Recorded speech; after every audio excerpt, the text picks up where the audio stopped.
In just a moment, X-1.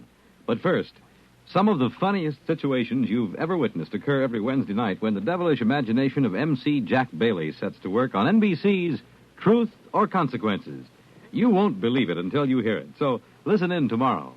Then another laugh session is in store later on with the wise and witty Groucho Marx as he and contestants play You Bet Your Life. While for the melodic note in your Wednesday evening schedule, it's music and fun on Airtime with Giselle McKenzie. And now, stay tuned for X-1 on NBC.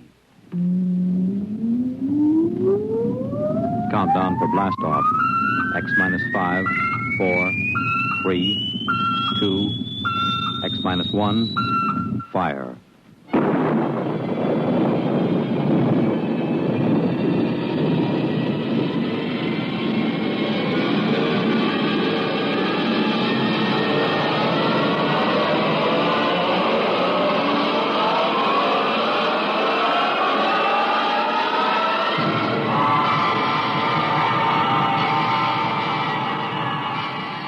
From the far horizons of the unknown come transcribed tales of new dimensions in time and space.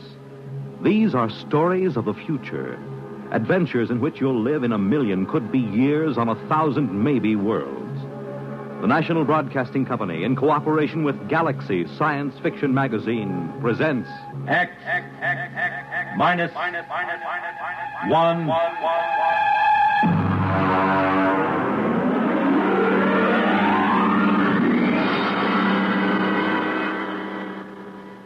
Tonight, Hallucination Orbit by J.T. McIntosh.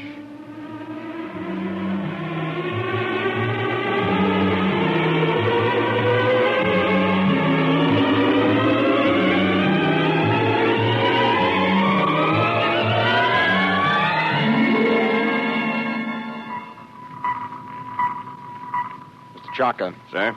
Stand by to release pickup rocket. Yes, sir. We'll break orbit in 8 hours, have damage control pull the rods on the number 3 pile. Check leakage. Yes, sir. Try and have the locks cleared of all unessential personnel when that pickup rocket comes back. There's no point in making trouble. I understand, sir. Pickup rocket away, sir. Very well. Take over, Mr. Chaka. I will be in my quarters if I'm wanted.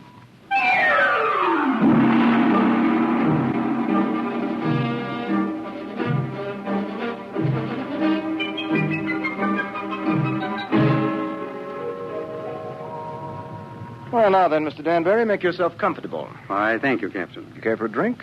Scotch in that bulb, bourbon in the other. No, thank you. I can't get quite used to squirting liquor from a rubber bulb as if I were oiling a bearing. Well, you'd have a devil of a time pouring from a bottle in free fall. Well, how are you enjoying your trip? It's very interesting. It was very nice of you to give me a lift.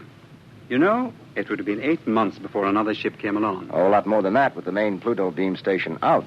Probably 8 years. Really? That long?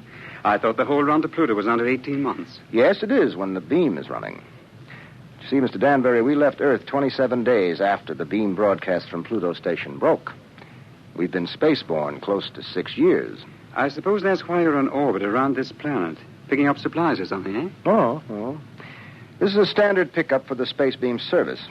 We sent a rocket down to take off a man who's been the only inhabitant of this planet for a little over 2 years. Well, I expect he'll be glad to see you. Well, there's no telling. I know I would. After 2 years of duty, Mr. Danbury, you might not know anything. Oh, psychiatric troubles? Solitosis. It's from the Latin, solace, alone. Is that much of a problem? Only in space. Here, look.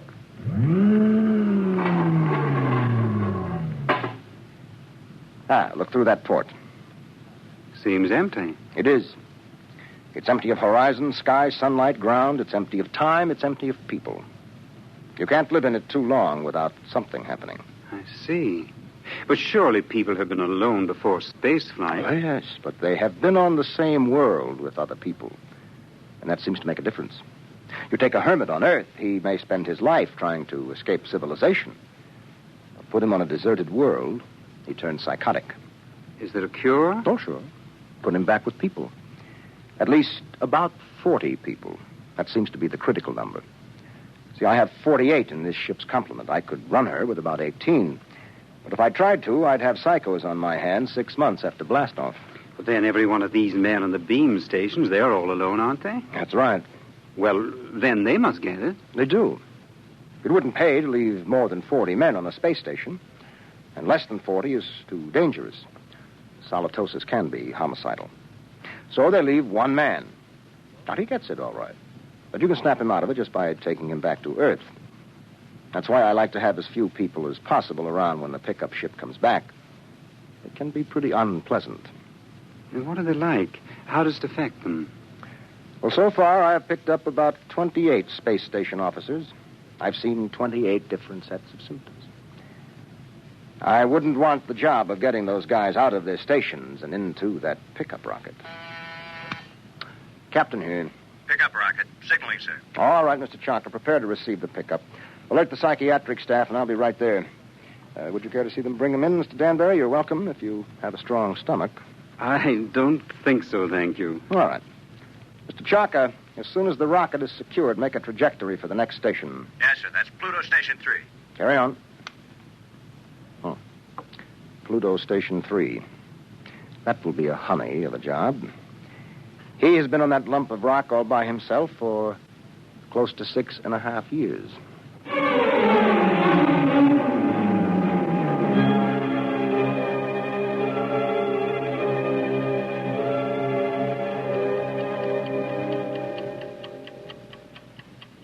Pluto Station 3, daily report. Colin Ord, space officer. Everything is in fine shape. Through my port, I can see Mars, Earth, Saturn, Mercury. That little devil, he's hiding behind the sun. He's been quite furtive lately. Why I'm required to record this report every day escapes me, because it's quite obvious to any empty-headed brass hat at the central office that not a word of this has been worth the tape it's been recorded on for the last 5.5 years. But if it amuses you gentlemen to hear me wander, after all, you are paying for the tape. Which gives me a fine thought. I'm going to set the pickups through the whole station and leave the tape running. That'll give you a daily report all day, so keep on listening. Right now, I have the distinct impression that Earth is winking at me. A rather suggestive, lewd wink. It helps to see the planets, doesn't it? Oh, I thought you were reading. I was. You know, if you hadn't been able to see the planets, you would have been a straitjacket case long ago. Well, who knows I'm not one now. You don't, anyway. Well, I think that so long as you talk sanely about madness, you can't be so far gone. It's out there somewhere, isn't it? The rescue ship. Somewhere. How long now, Colin? Where could they be now if they started whenever the beam failed? I haven't worked it out since the last time you asked, but they could be very close. Well, if the beam hadn't failed, they would have been here long ago, wouldn't they? Oh, sure. 11 months with the beam, over 6 years without it.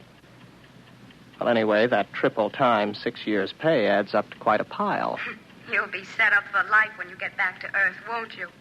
And at 29. I'll be rotten with money. Oh, well. It's been nice knowing you. That's because of the others before you. I've learned a lot. Never talk of the others. And above all, never talk of any others to come. I'm sorry. Would you like to play chess? It's a long time since we did. I don't think so, not anymore. I'm a little tired of chess. Oh, I know. I understand. I won't bother you. I'll go to my room, Colin. Well, don't get upset. I'm not. I understand. You're just tired of chess. You still listening, gentlemen? That last few minutes might have been a little confusing. You'd like to know who I was talking to, wouldn't you? I'm afraid you can't hear her on the tape. That's Una.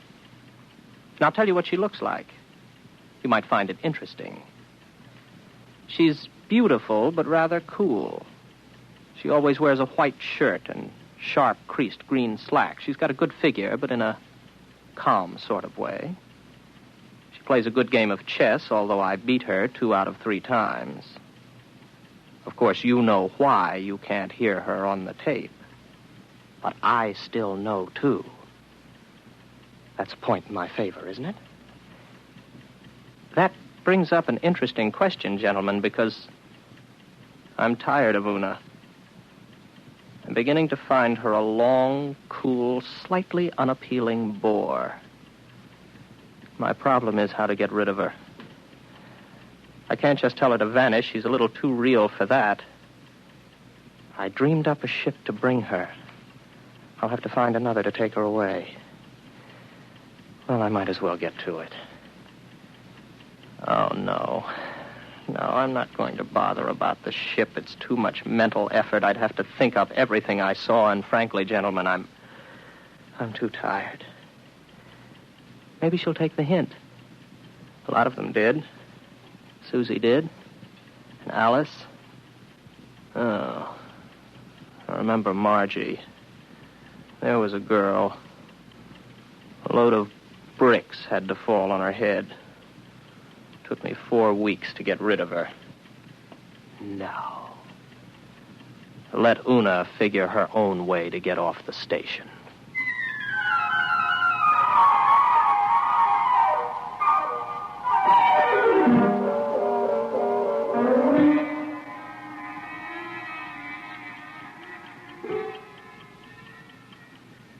Well, she's gone. I thought she might. Her ship's gone, too.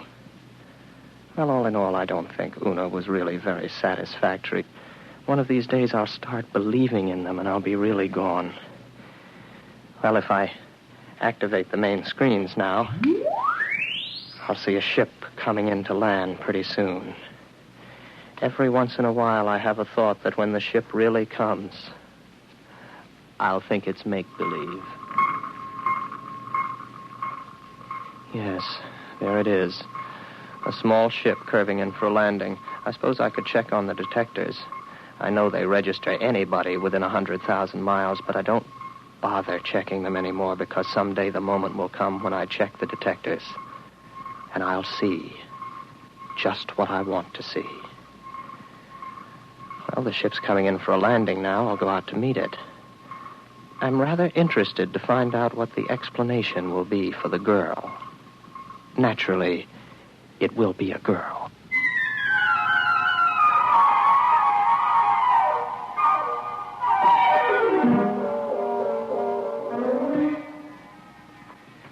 It's all right. You can take your helmet off. The air's all right in here. You must be Baker. Oh, good heavens, no. Baker was before me here. You can't be one of his dreams 7 years late. I'm Ord, Colin Ord. Before we go any further, just how does solitosis affect you? Well, that's new. None of them ever asked that before. It makes me see things that aren't there. And you know there's nothing there? Sometimes. Do you know I'm here? I'm making a point of not wondering about it. Well, one thing you can be sure of. This. Do you see this? This is a gun. I just want you to know I'm not heaven's little gift to lonely space station officers. Is that clear? Oh, yes. Yes. What's your name? Elsa Cutterline. You want to know why I'm here, of course. Not particularly. What? Well, that's always the weakest part of the story. I don't like to press it. Why don't you, take off your spacesuit? I'll tell you why, just the same. I killed a man. Why and how doesn't matter. I had access to an experimental ship. I thought if I disappeared for about 2 years, Oh, please don't labor over it. I'm not asking questions. Why not? Well, when we get around to it, I would be interested in the story you can concoct for being dressed like the cover of a magazine story in rather minimal clothing. It's been years since I thought up anything like that. You must be a throwback. What are you talking about? You know, you're going to have a tough time with that gun when you get tired of holding it. It's a heavy gun. How long do you think it'll be before I take it from you? After all, you have to sleep. There's no door in the station you can lock that I can't get in. I know. I just wanted to make sure you weren't violent. I think I can get on with you, Ort. Yes, I see. The question is, my dear, whether you're real or not. Well, don't I look real? Oh, yes, but that doesn't prove anything. As a matter of fact, the realer you look, the worse off I might be. But then there still is the remote possibility that you might actually have killed someone and decided to hide out on a space station. Shall I tell you something else, Elsa? What? I'm suddenly tired of the whole business. Breathes there a man with soul so dead, I'm sure you know the rest of it. I would suddenly like to have enough people around me so that I could be sane. I would like to find women as part of life instead of having them pop up here from the depths of my rather pornographic subconscious. But you've shaken me, Elsa. 24 hours ago, I was congratulating myself that solitosis hadn't really gotten me. But now I don't know. Just don't try anything funny, or you'll find out whether I'm real. The hard way. Any way is the hard way. First, I'll go out and have a look at your ship.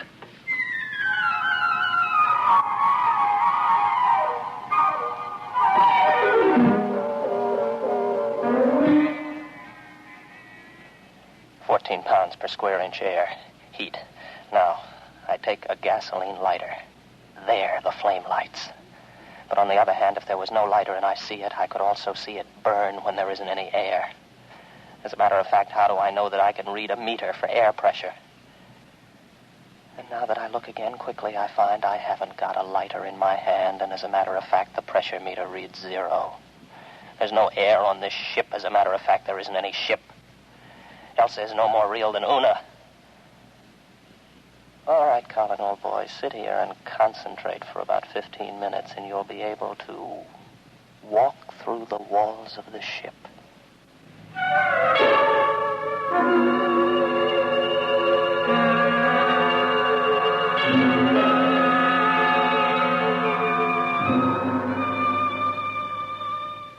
Well, what did you find out there?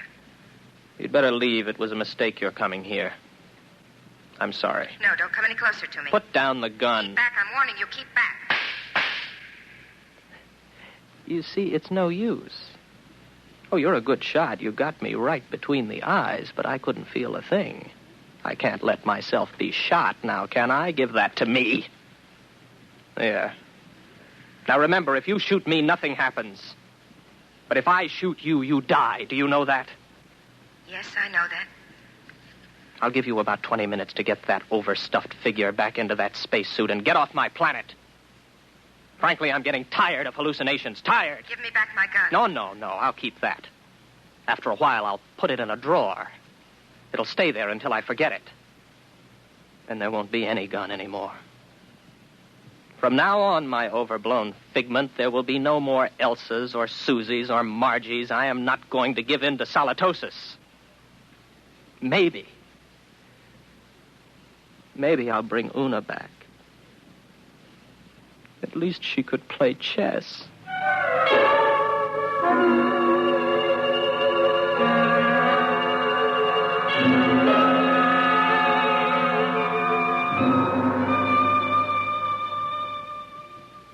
Pluto Station 3, Daily Report, Colin Ord, Space Officer. Gentlemen, I have successfully fought off solitosis for 2 days, and I have been alone. However, I'm afraid I'll lose as I watch my main scope now. I see a ship coming in again. I wonder what this one will be like. It's a launch from a larger spaceship. Maybe a lifeboat. Dorothy came in a lifeboat. I wonder what this one will be like. I've got to find out when she comes whether she's real. That's the key, as long as I know if she's real. When I don't care anymore, that's when it's really got me. The ship's down now. There she comes out of the airlock. I've got to find out whether she's real.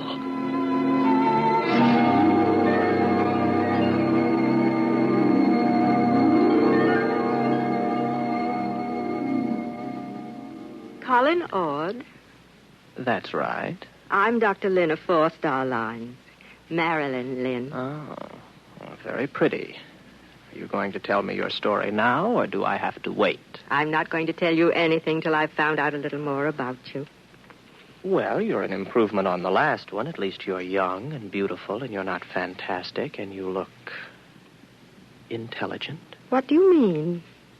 Don't worry about me. I see things that aren't there. Particularly people. Oh, so you don't believe I'm here? Would you? If you were me? Do you know I'm not here? No, that comes with time. At least it always has so far. You mean you've always proved to yourself that your visitors were mere fantasy? With a struggle. Interesting. Controlled solitosis. I never heard of it before. It's a pleasure to meet you, Mr. Ord. No, that doesn't make you real. They all say that. Why should I want to make you accept me as real? I don't know. But they all do. When will you know? Oh, I can't say. Maybe in 5 minutes. Maybe not for hours. How do you do it? You don't shoot me to see if I die or anything like that, do you? No, nothing like that. If I shoot you, you do die, like the witches in history. They'd die if they were, and they'd die if they weren't. Your mind has remained agile enough. Naturally. I never heard of solitosis inhibiting intelligence. Would you like some coffee? Is that part of the test? Whether more coffee is actually drunk than you drink yourself? No, that doesn't help. It would be very easy for me to make half what I thought I made, to fill a cup with nothing and pass it back. You look afraid. Why should I be? What am I doing? Am I doing something I don't know I'm doing? No. Would you like me to wash the cups for you when we're done? That won't prove anything. Next time they were used, I could just imagine they were washed, couldn't I? Where are you going? To find out if you're real. My ship. Go ahead. Good luck.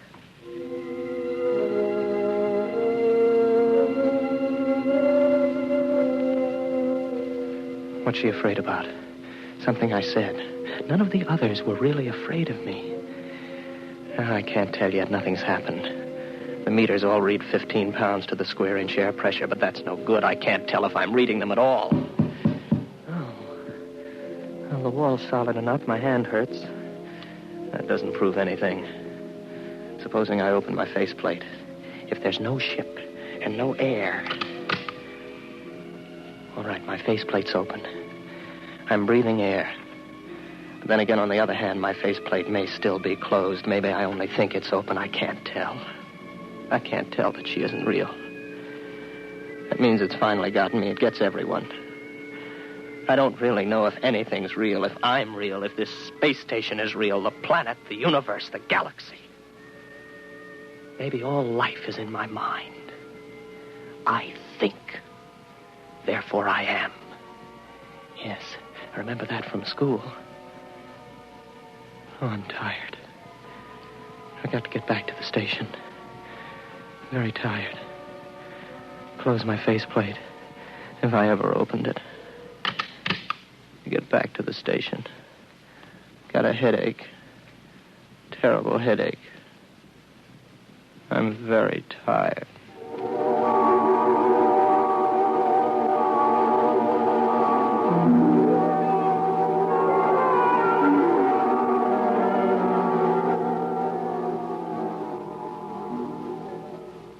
Are you all right now? Here, drink this. What happened? You came in the station lock and passed out. How long have I been out? About 24 hours. You're a very sick man, Mr. Ord. Reality. Very important thing, isn't it? It's the most important thing there is to learn. Merely to you. Solitosis naturally affects what matters most to the individual, but we needn't talk about that. But I know now. You're not real.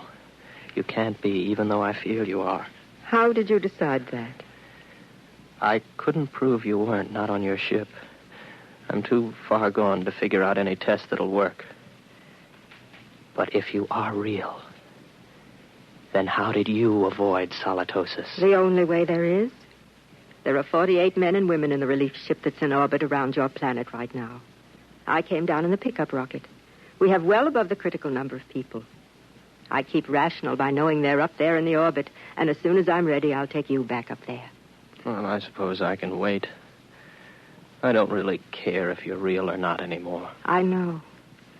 It'll take a long while before you care. You sound sad. What's the matter? It's the way you look at me. What do you mean? What do you see when you look at me? Well, you're strong. Sort of quietly beautiful. About my age. You're wearing a tunic and slacks. And you don't have a wedding ring. I noticed that. That's what I thought you saw. I'm real, but not your picture of me. I'm a doctor, Mr. Ord. All first contacts with station officers are made by trained psychiatrists. I'm a doctor. And I was a girl once. But that was 40 years ago. I'm 66. You can't be. Oh, yes. It was very nice to be a girl again. I could see myself in your eyes, and I almost felt young again. As I grow old in the next few weeks, Mr. Ord, you'll be recovering. That will show you how your case is progressing. When you see me as I really am, you'll be all right. Assuming you're real, Marilyn, it really must take something to come down alone to see one of us. I think I see you now. As you really are.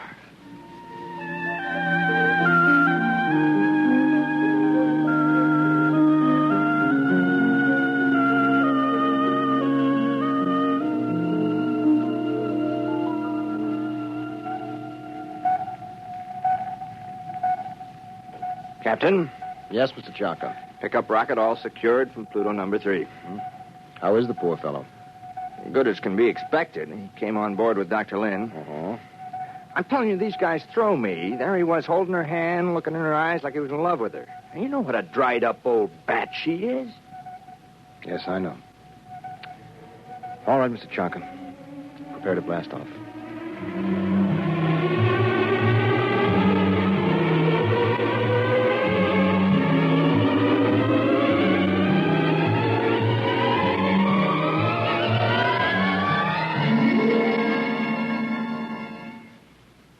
You have just heard X-1, presented by the National Broadcasting Company in cooperation with Galaxy Science Fiction Magazine, which this month features the Willie Lay column, Mutant of the Iron Horse, describing monorail railroads of the past and future. Galaxy Magazine, on your newsstand today. Tonight, by transcription, X-1 has brought you Hallucination Orbit, a story from the pages of Galaxy written by J.T. McIntosh and adapted for radio by Ernest Kenoy. Featured in the cast were William Redfield, John Larkin, Vera Allen, John Moore, Terry Keane, Dick Hamilton, and Hope Rissman. Your announcer, Fred Collins. X-1 was directed by Daniel Sutter and is an NBC Radio Network production.